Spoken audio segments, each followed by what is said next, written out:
So பிராமணர், சத்திரியன், வைஷ்யன், சூத்ரன் எல்லா தொழிலும் ஏதாவது ஒரு குறைபாடு இருக்க தான் செய்யுது. அதே போன்று பிரம்மச்சாரி, கிரகஸ்தா, வானப்பிரச, சன்னியாச ஆசிரமம் எல்லாத்துலேயும் ஏதாவது ஒரு குறைபாடு இருக்க தான் செய்யுது. ஏதாவது முச்செடுக்கிறோன்னா அதில் ஏதாவது சிக்கல் இருக்க தான் செய்யும், ஏதாவது குறைபாடு இருக்க தான் செய்யும், தோஷம் இருக்க தான் செய்யும்.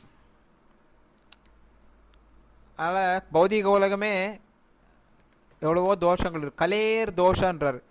பௌதிக உலகமே தோஷங்கள். இரண்டாவது கலியுகம் அதோட அதிகமான தோஷங்கள் இருக்கு. கலேர் தோஷ நிதே ராஜன் ஹஸ்தி ஹியக்கோ மகான் குண. ஆயிரக்கணக்கான தோஷங்கள் நிறைந்தது, கடலை போன்ற தோஷங்கள் நிறைந்தது கலியுகத்தில் இல்லையா. ஆனால் ஒரு நல்ல குணம் இருக்குது. என்னென்னா ஹரிநாம சங்கீர்த்தனம். நம்ம எவ்வளோக்கு எவ்வளோ ஹரிநாம சங்கீர்த்தனத்தை நம்ம ஈடுபடுறோமோ, ஹரிநாம சங்கீர்த்தனத்தில் ஈடுபடுறோமோ, ஹரே கிருஷ்ண மகா ஜபம் செய்கிறோமோ, அப்போ நம்ம இந்த தோஷங்கள்ல இருந்தாலும் வெளியே வரணும். ஜாதக ரீதியாகவும் லட்சக்கணக்கில் தோஷங்கள் இருக்குது.